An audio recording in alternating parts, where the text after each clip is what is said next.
J'ai lu Bartleby, The Scrivener, d'Herman Melville il y a longtemps. Mon professeur d'anglais ne m'a guère aidé à comprendre l'histoire ou son intrigant protagoniste, Bartleby, qui refuse froidement d'accomplir la moindre corvée, en utilisant une phrase similaire à celle que j'emploie dans mon propre récit. Au lieu de cela, il a permis à un groupe de jeunes de 16 ans de débattre de l'histoire et de sa signification. Bien qu'il s'agisse d'une excellente lecture, je crains qu'elle n'ait aucun rapport avec mon histoire, car elle n'est pas du tout sexy. Je n'arrêtais pas de penser à Bartleby et à son étrange protestation civile. Finalement, j'ai dû l'inclure dans l'une de mes histoires. Le moment est venu. Il n'y a pas de personnage ou de point de l'intrigue que mon œuvre partage avec l'original de Melville, j'ai simplement adapté sa citation principale à un scénario impliquant des épouses dévouées. Je suis désolé, Herman Melville. Ma femme m'a calmement informé qu'elle avait un rendez-vous ce soir-là après le travail et qu'elle ne reviendrait probablement pas avant le lendemain, vendredi matin. Sa déclaration bien préparée ainsi que l'assurance et la rapidité avec lesquelles elle l'a prononcée m'ont instantanément convaincu qu'il n'y avait rien à faire. Elle a affirmé que même si ses yeux n'étaient plus fixés sur moi, elle m'aimait toujours. Je n'avais jamais connu d'infidélité conjugale auparavant. Ce sujet semble prévaloir dans les pièces de théâtre, les films, les romans et même les ragots que j'ai entendus, de la part des méchants comme des victimes, ainsi que la façon dont ils interprétaient l'adultère dans la vie réelle. J'ai écouté son éloquence bien rodée sur le fait que j'étais assez forte pour l'absorber. Sur le fait que la société est trop rigide en matière de sexe, que ce n'était que du sexe et pas de l'amour, qu'il était injuste qu'elle ne s'amuse pas avant le mariage, qu'un être humain n'est pas fait pour la monogamie, et qu'elle serait beaucoup plus sensible à mes besoins à l'avenir si je la laissais faire. Elle s'est lancée avec une vigueur accrue dans les rivières bien fréquentées des clichés, y compris l'idée que je n'avais pas le choix, avec le moindre soupir ponctuant son discours sur le fait que je lui laissais sa liberté. Qu'elle était libre d'utiliser son corps comme elle le voulait. Elle mérite de profiter de chaque instant de sa vie. En outre, elle a le droit d'assouvir son envie d'expérimenter différentes couleurs, formes, goûts et tailles d'organes masculins. Elle a mis l'accent sur les tailles et a mentionné les circonstances dans lesquelles les variations de taille peuvent être significatives.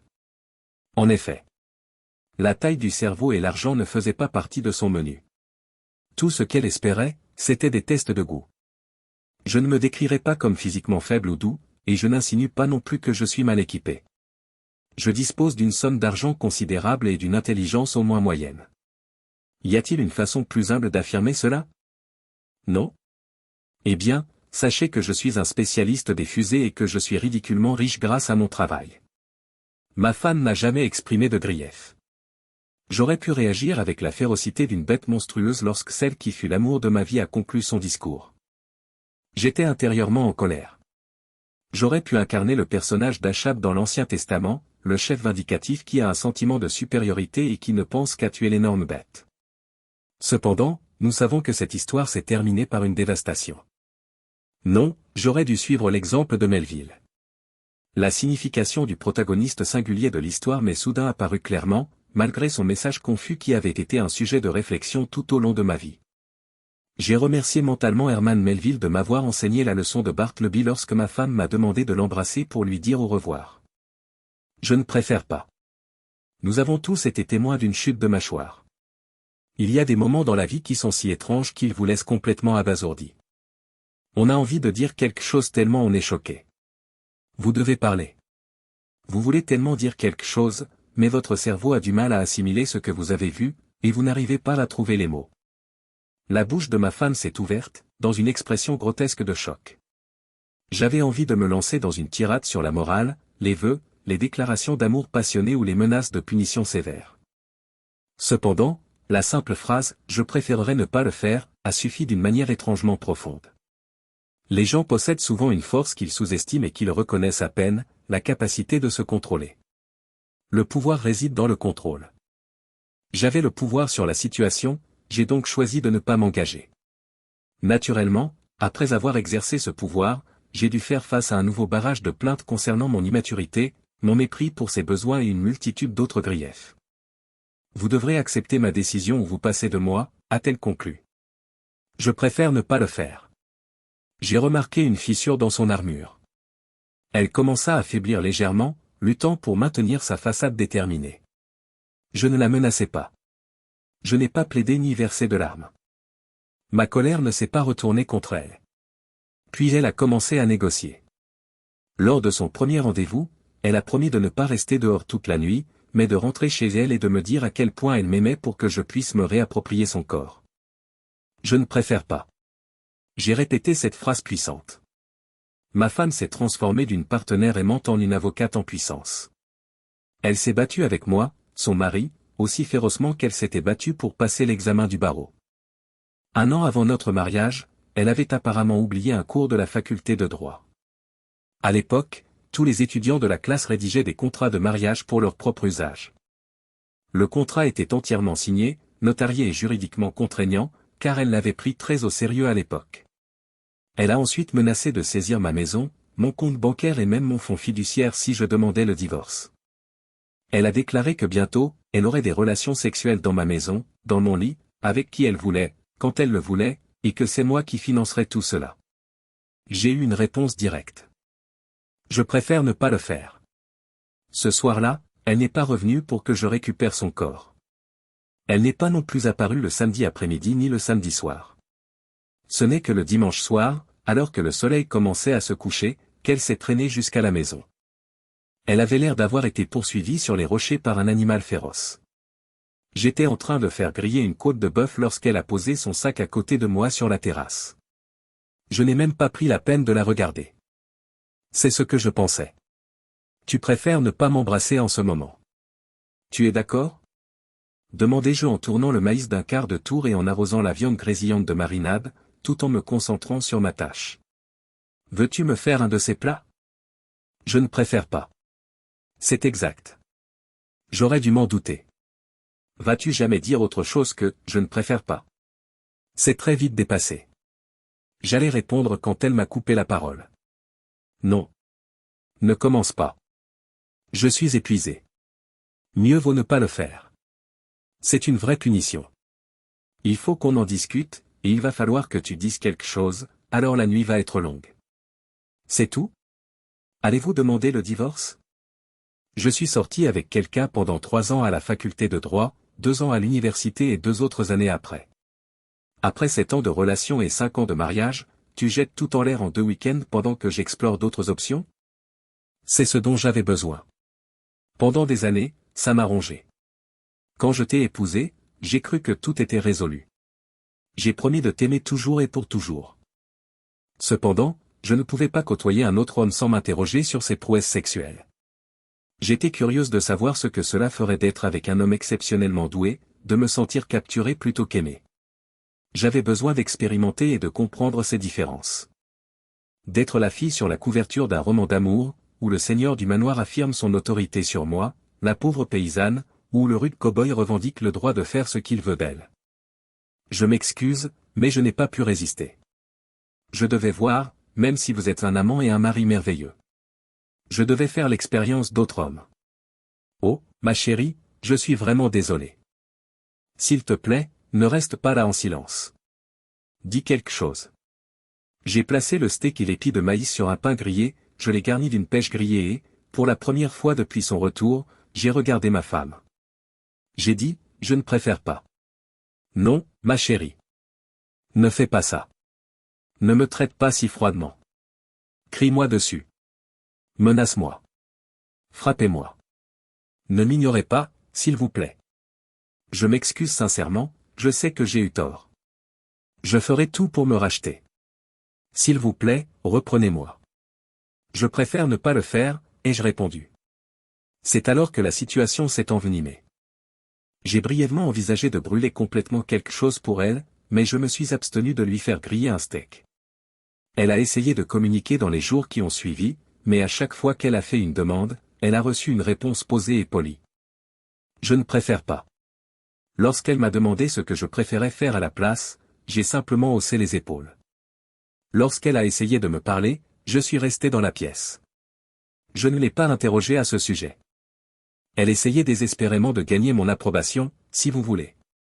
Le vendredi suivant, elle est rentrée un peu plus tard que d'habitude, après avoir passé la soirée à boire et à rire avec ses collègues au sujet de l'happy hour et d'une réduction dans un bar. Elle a alors remarqué que j'étais habillé pour sortir et que rien n'était posé sur la table. « Qu'est-ce qui se passe ? On va quelque part ? Demande-t-elle. Oh, attends, tu ne m'emmènes pas avec toi, n'est-ce pas ? C'est ma punition? Est-ce que tu vas encore me parler? J'ai répondu en secouant la tête comme d'habitude.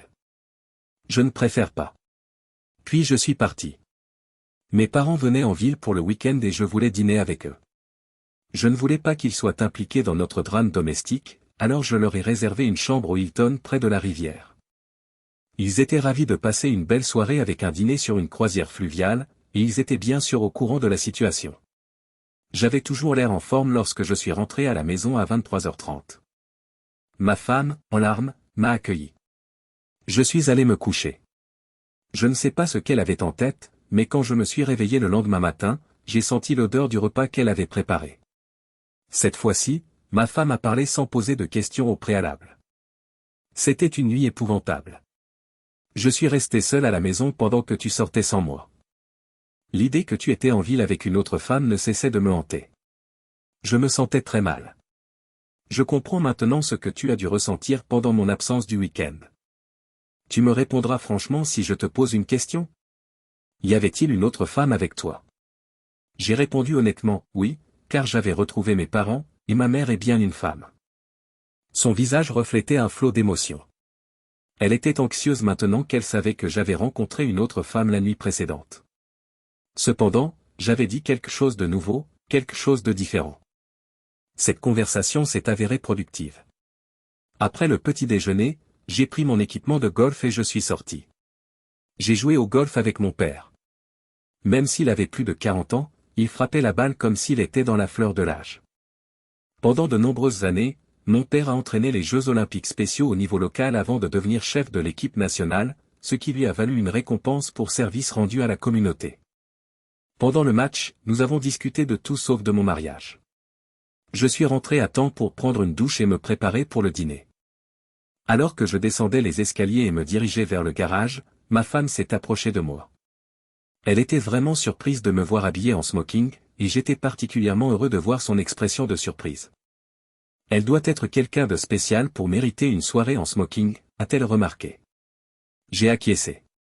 Je dois admettre, chérie, que lorsque tu t'habilles comme ça, personne ne peut t'égaler. Chacun de nos dîners d'anniversaire sera mémorable. Qui que ce soit, c'est une fille chanceuse. Tu ne veux pas me le dire, je suppose. Je préfère ne pas le faire. D'accord, j'ai compris. J'admets que j'ai fait une erreur. Je sais qu'après t'avoir repoussé, je t'ai humilié tout le week-end. Je n'aurais jamais dû faire ça. Voici l'histoire du week-end de ma femme, quelque chose que je regretterai toujours. En se rendant à un spectacle le vendredi, ma compagne m'a acheté un hamburger dans un fast-food. Je me suis habillé après qu'il m'a informé que nos places étaient excellentes. Mais vous m'avez vu. J'étais ravissante. Même avec des jumelles, je n'ai pas pu voir les artistes car nos sièges étaient très éloignés de la scène, et il m'a forcé à acheter de l'alcool. Oui, j'ai parcouru toute la distance en voiture. Après avoir acheté l'essence et ma voiture, je suis allé chercher de la nourriture. Pour résumer, j'ai eu mon premier rendez-vous avec l'abruti le moins cher de l'État. Il a commencé à me tripoter sur le chemin du retour. J'ai attendu qu'il s'arrête à un feu rouge à une intersection, je suis sorti de la voiture et je suis allé dans un restaurant où jouait un groupe de blues lorsque nous sommes arrivés dans notre quartier. Vous connaissez Eric, le videur qui travaille là quand il y a de la musique en direct, mais cet idiot a essayé de me suivre. Je l'ai informé que j'étais traqué par cet homme. Est-ce possible? Il me suivait comme si j'avais fait un vœu. En entrant dans le restaurant, j'ai reconnu un homme qui travaillait pour moi. Il avait des copains avec lui. Je suis rentré avec lui après avoir passé un peu de temps ensemble. Cependant, j'ai dû conduire sa voiture moi-même parce qu'il était complètement ivre. Il s'est avéré qu'il avait bu le pire whisky lorsque nous sommes arrivés chez lui, et sa maison était très petite. J'ai dû dormir sur son canapé après qu'il se soit évanoui. Il a rampé sur moi lorsque je me suis réveillé le matin et m'a promis de se rattraper. J'ai demandé comment mon conjoint pouvait se comparer à cela, en soulignant qu'il mesurait plus de 20 cm de long. Je me suis senti complètement idiote à ce moment-là. J'ai décidé que j'avais besoin de renforcer ma féminité et ma sexualité plutôt que d'adopter une vision plus large, de reconnaître enfin ce que j'avais à la maison et de revenir vers vous. Je suis allé dans un bar, prête à faire l'amour avec un homme lorsque sa femme m'a interrompu. Son visage était rouge de rage. Je l'ai frappé et j'ai crié, « Tu es marié », pour la troubler. J'avais laissé mes bagues, ce qui était ironique. Je me suis ensuite rendu au Clam Shack, un pub situé sur la plage. Un homme s'est approché de moi et a commencé à flirter sauvagement. Il était assez attachant. Il a poursuivi la conversation. Au lieu de se contenter d'admirer mon corps, il a pu croiser mon regard. Deux jeunes enfants se sont précipités vers la table et ont crié « Grand-père », juste au moment où j'étais sur le point de succomber à son charme. « Grand-père. Tu es là. » Je ne sais pas comment il a disparu si vite. En fin de compte, j'ai acheté une bouteille de vin, pris une chambre dans un vieil hôtel à côté du Clam Shack, et je suis sorti pour siroter et réfléchir sur le balcon. Il se trouve qu'une table pleine de femmes divorcées et célibataires était assise sur le patio juste en dessous de moi, et elles ont commencé à parler d'hommes. Elles ont commencé à citer des noms, à donner des détails et à parler de leurs rendez-vous ratés. Mon expérience semblait tout à fait typique. Des bâtards bon marché, des pervers âgés, des têtes de mule et des misogynes. C'est ainsi qu'ils décrivent les hommes. Je ne peux pas vraiment leur en tenir rigueur. Une fille ne peut pas vraiment s'attendre à ce qu'un homme paie pour tout et la traite sur un pied d'égalité. Les femmes sur la terrasse ont raconté de nombreuses rencontres avec des hommes mariés et des hommes qui semblaient loyaux envers leur famille mais qui, pour une raison ou une autre, les trompaient. Elles ont ensuite discuté des hommes qu'elles avaient fréquentés et de leurs différences physiques. Elles ont dit avoir fréquenté des hommes d'origine raciale, religieuse, culturelle et même politique différentes. Elles ont expliqué que la nature aimante de leur partenaire est plus importante que sa taille. Elles sont toutes d'accord pour dire qu'il faut garder une personne le plus longtemps possible si l'on peut trouver les deux en elle. Je suis content d'être resté parce que j'ai failli les quitter pour rentrer chez toi, mais il fallait que j'entende leur conversation jusqu'au bout. Je n'ai rien entendu d'autre. J'ai beaucoup pensé à toi le reste de la nuit. C'est là, sur la terrasse, que je me suis réveillé. Je sentais déjà le soleil se lever et me brûler le visage. Je me sentais très mal à bien des égards. Je me sentais coupable de ce que je t'avais fait. Le sommeil avait laissé mon corps raide. Je m'étais prélassé sur la terrasse dans un fauteuil. Le terrible repas et les 2 bouteilles de vin que j'avais consommées la veille m'avaient ballonné l'estomac. Tout cela a provoqué un mal de tête. Je me suis rendormi après avoir pris des dispositions pour un départ tardif. À mon réveil, j'ai pris une douche, je me suis changé et je suis rentré chez moi. Ce soir-là, je suis sorti de chez nous avec la ferme intention de te tromper, chérie, mais je ne l'ai pas fait. L'univers était de ton côté. Il était clair, bébé, que j'étais fait pour être avec toi et seulement toi. S'il te plaît, pardonne-moi. Permets-moi de rester ta femme, s'il te plaît. Passons outre mon erreur et retournons à nos vies heureuses. Je t'en prie. Elle s'est mise à pleurer. J'étais désolé. J'étais triste pour elle. Je n'ai pas ressenti d'amour. Je lui ai donné ma réponse en regardant dans les yeux la femme que j'aimais depuis si longtemps. J'ai préféré ne pas le dire. Je lui ai caché que ma mère était l'autre femme que j'avais rencontrée. Je ne lui ai pas dit si je croyais à sa triste histoire de rêve qui s'était effondrée ce week-end-là. Je n'étais pas sûr de l'aimer, mais je lui ai dit que je l'aimais. Je n'ai rien dit de plus. Elle a persisté. Elle a essayé de me reconquérir, mais j'ai réussi à rester loin d'elle en travaillant tard en ville ou en voyageant pour le travail. Je me contentais d'acquiescer ou de secouer la tête en réponse à ses questions. Je dormais ailleurs. Elle et moi mangions à des heures différentes. Elle a fini par se lasser de cette lutte. Elle a finalement déménagé, mais nous n'avons jamais divorcé. Même si je préférerais ne pas le faire, je crois que je finirai par y mettre un terme.